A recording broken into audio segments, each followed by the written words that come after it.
Asak ming loyang atam, asak me lang ilayang sole sole local so aron hoy meke. Ito na avalaluahay, ito na avalalu, ito na avalalu, ito na avalaluahay.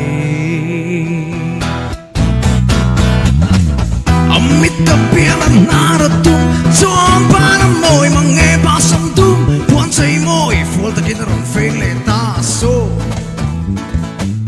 Ito na avalaluahay, ito na avalalu,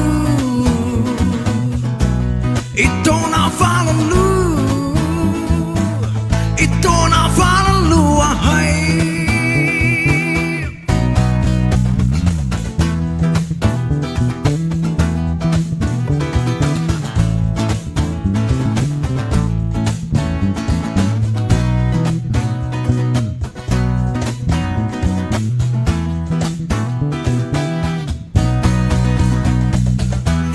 Fake malamum John para mo'y mga soy selbo tuy leo korne pen kual sit suan lungiti oy. Ito na avalaluahay, ito na avalalu, ito na avalalu, ito na avalaluahay. Tapialan naratum, John para mo'y mga basang dum, buwan sa'y mo'y full ta kinaroon feng letaso. Ito na avalaluahay,